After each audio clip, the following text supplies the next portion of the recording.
বন্ধুরা, আজ থেকে কয়েক বছর পর কেউ যদি আপনাকে জিজ্ঞাসা করে মানুষ কি সত্যিই অন্য কোনো গ্রহে বসবাস করতে পারবে, তখন এই প্রশ্নটা আর নিছক কল্পবিজ্ঞানের অংশ হয়ে থাকবে না। ধীরে ধীরে এটা এমন একটা বাস্তব, সুপরিকল্পিত এবং বৈজ্ঞানিক অভিযানের দিকে এগিয়ে যাচ্ছে যেটা মানুষের ভবিষ্যৎ সভ্যতার সংজ্ঞায় বদলে দিতে পারে। ইলন মাস্ক ও স্পেসএক্সের লক্ষ্য মঙ্গল গ্রহে মানুষের বসতি গড়ে তোলা। তবে এটা আদৌ সম্ভব কিনা এবং কবে এর বাস্তবায়ন ঘটবে, সেই সমস্ত প্রশ্নের উত্তর জানার জন্য আজকের এই ভিডিওটা শেষ পর্যন্ত অবশ্যই দেখুন। তাহলে চলুন শুরু করা যাক। ইলন মাস্ক এবং তার সংস্থা স্পেসএক্স শুধু মঙ্গল গ্রহে মানুষের পদচিহ্ন বসানোর কথাই ভাবছেন না, তাদের দাবি আরও সাহসী। আগামী কয়েক দশকের মধ্যেই সেখানে গড়ে উঠতে পারে একটা সম্পূর্ণ নতুন শহর, যেখানে মানুষ জন্ম নেবে, কাজ করবে, সভ্যতা গড়বে, আর হয়তো সেখানেই জীবনের শেষ অধ্যায় লিখবে। শুনতে অবিশ্বাস্য লাগলেও এটাই কিন্তু মানুষের ভবিষ্যৎ পরিকল্পনার এক বাস্তব রূপরেখা হতে চলেছে।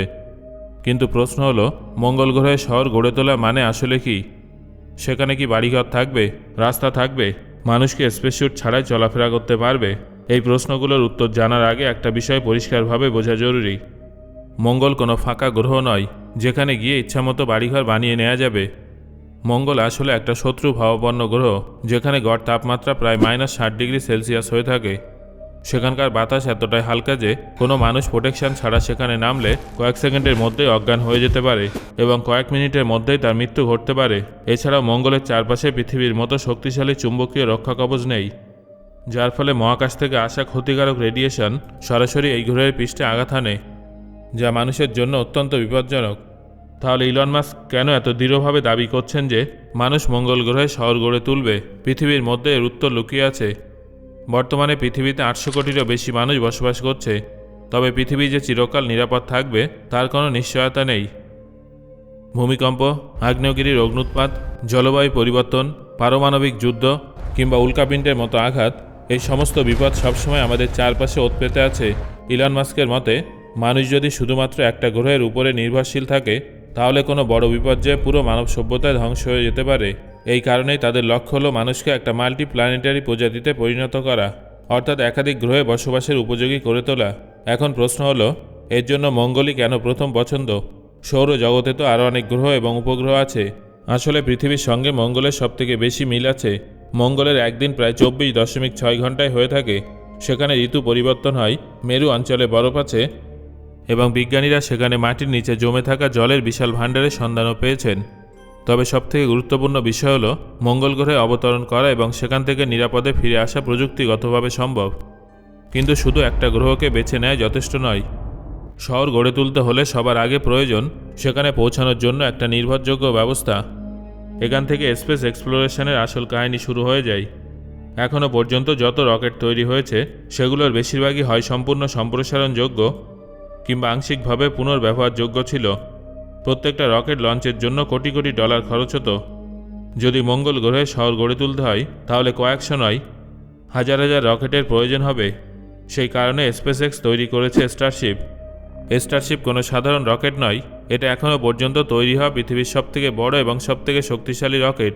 এই রকেট সিস্টেম এমনভাবে ডিজাইন করা হয়েছে যাতে এটা বারবার ব্যবহার করা যায়। স্টারশিপ একবারে 100 জনেরও বেশি মানুষ বহন করতে পারবে। এছাড়াও এটা শত শত টন সরঞ্জাম এবং মালপত্র মঙ্গল গ্রহে পৌঁছে দিতে সক্ষম। কিন্তু শুধু রকেট বানালেই মঙ্গল গ্রহে শহর গড়ে তোলা সম্ভব নয়। মঙ্গল গ্রহে প্রথম অভিযানের উদ্দেশ্য মানুষের বসতি স্থাপন নয়। প্রথমে সেখানে প্রয়োজনীয় জিনিসপত্র, বিদ্যুতের ব্যবস্থা, খাবার উৎপাদনের যন্ত্র, জল উত্তোলনের সরঞ্জাম এবং অক্সিজেন তৈরির ইউনিট ও রোবট ইত্যাদি পাঠানো হবে। স্পেসএক্সের পরিকল্পনা অনুযায়ী প্রথম কয়েকটা মিশন সম্পূর্ণ মানববিহীন হবে।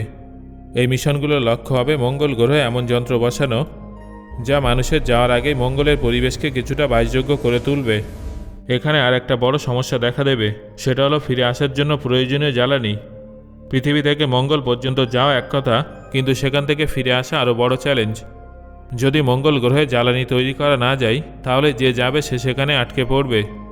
এই কারণে স্পেসএক্সের পরিকল্পনায় মঙ্গল গ্রহে জ্বালানি তৈরির একটা পূর্ণাঙ্গ ব্যবস্থা রাখতে হবে। মঙ্গলের বায়ুমণ্ডলে কার্বন ডাই অক্সাইড প্রচুর মাত্রায় আছে এবং মাটির নিচে জল আছে। এই দুই উপাদান একসাথে ব্যবহার করে মিথেন ও অক্সিজেন তৈরি করা সম্ভব। এই মিথেনই হবে মহাকাশযানের জ্বালানি। অর্থাৎ মঙ্গল গ্রহে জ্বালানি তৈরি করা গেলে তবেই মানুষ নিরাপদে সেখানে গিয়ে আবার পৃথিবীতে ফিরে আসতে পারবে। তবে এই সব কিছু শুধুমাত্র কাগজে কলমে থাকলেই চলবে না। প্রথমে এগুলোকে মঙ্গলের কঠিন পরিবেশে কাজ করে দেখাতে হবে। এখান থেকেই কাহিনী এক নতুন মোড় নেয়। কারণ এখন প্রশ্ন শুধু আর এটা নয় যে আমরা কি মঙ্গলে যেতে পারবো, এখন প্রশ্ন হলো আমরা কি সেখানে সত্যি বেঁচে থাকতে পারবো। কারণ সেখানে রকেট অবতরণ করতে পারে, মেশিন কাজ করতে পারে, কিন্তু মানুষের প্রতিদিন বাতাস, জল, খাবার এবং রেডিয়েশন থেকে সুরক্ষা প্রয়োজন। মঙ্গলে প্রথমে যারা যাবে তারা কিন্তু শহর গড়বে না, তারা মঙ্গল গ্রহে যাবে বেঁচে থাকার পরীক্ষা দিতে। আর এখান থেকেই শুরু হবে মঙ্গল গ্রহের জীবনের আসল সংগ্রাম। যখন মানুষ প্রথম মঙ্গলের পৃষ্ঠে পা রাখবে তখন সে কোনো অনুসন্ধান অভিযানে থাকবে না। সে এমন একটা গ্রহে থাকবে যে প্রতি মুহূর্তে তাকে হত্যা করার চেষ্টা করবে। মঙ্গলের বাতাস মানুষের শ্বাস নেওয়ার উপযুক্ত নয়। মঙ্গলের বায়ুমণ্ডল প্রায় পুরোটাই কার্বন ডাই অক্সাইডে ভরা। অক্সিজেন সেখানে নেই বললেই চলে, যার মানে মঙ্গলে মানুষের প্রথম এবং সবথেকে জরুরি প্রয়োজন হলো শ্বাস নেওয়ার উপযোগী বাতাস। স্পেসএক্স সহ বিভিন্ন মহাকাশ সংস্থার পরিকল্পনা হলো মঙ্গল গ্রহে এমন একটা সিস্টেম বসানো যেটা সেখানকার বাতাসে থাকা কার্বন ডাই অক্সাইড থেকে অক্সিজেন আলাদা করে দেয়। নাসা ইতিমধ্যে এই প্রযুক্তির একটা প্রাথমিক পরীক্ষা করেছে। পার্সিভারেন্স রোভারে উপস্থিত মক্সি নামের একটা যন্ত্র মঙ্গল গ্রহে সফলভাবে অল্প পরিমাণে অক্সিজেন তৈরি করতে পেরেছে আর প্রমাণ করে দিয়েছে যে মঙ্গলের বাতাস থেকেও শ্বাস নেওয়ার উপযোগী অক্সিজেন তৈরি করা সম্ভব। তবে শুধু অক্সিজেন তৈরি করলেই হবে না, সেটা দিনরাত 24 ঘন্টা উৎপাদন করে যেতে হবে। এরপর রয়েছে দ্বিতীয় সবথেকে বড় প্রয়োজন, সেটা হলো জল।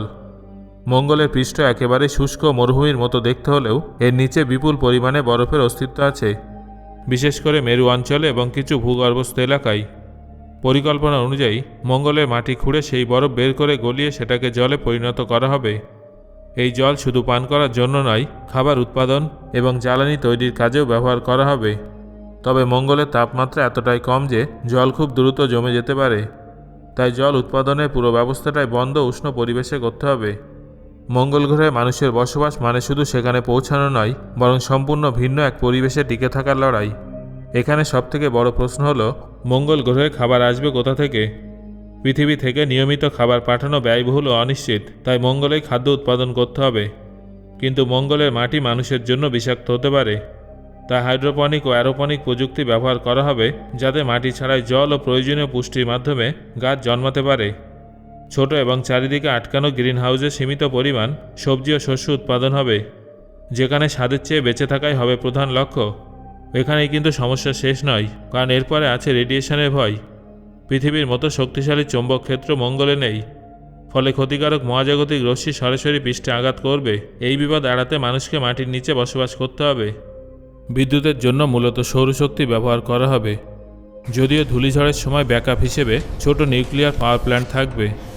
যেহেতু প্রতিটা সিস্টেমের ওপর জীবন নির্ভর করবে, তাই মানুষের পাশে থাকবে রোবট, যারা ভারী কাজ, মেরামত ও ঝুঁকিপূর্ণ অভিযান সামলাবে। সবথেকে কঠিন চ্যালেঞ্জ হবে মানসিক চাপ। দীর্ঘ সময় পৃথিবী থেকে দূরে থাকা, সীমিত জায়গা ও স্থায়ী বিপদের অনুভূতি মানুষের মনকে প্রভাবিত করবে। তাই শুরুতে মঙ্গল হবে একটা ওয়াকিং কলোনি, পারিবারিক শহর নয়, যেখানে যাবে শুধু নির্দিষ্ট কাজের এক্সপার্টরা। তবু এই ঝুঁকিপূর্ণ পথই হয়তো একদিন মঙ্গলকে মানুষের দ্বিতীয় ঘর করে তুলবে। আর সেদিন থেকেই মানব সভ্যতার গল্প আর শুধু পৃথিবীর নয়, তা হয়ে উঠবে 2 গ্রহের গল্প। আর ঠিক সেখান থেকেই মানব ইতিহাসের এক নতুন অধ্যায়ের সূচনা হবে। সো বন্ধুরা, আজকের আলোচনা শোনার পর আপনাদের কি মনে হচ্ছে আগামী কত বছরের মধ্যে মানুষ মঙ্গল গ্রহে পা রাখতে পারবে? আপনার মতামত অবশ্যই আমাকে কমেন্ট করে জানান। ধন্যবাদ।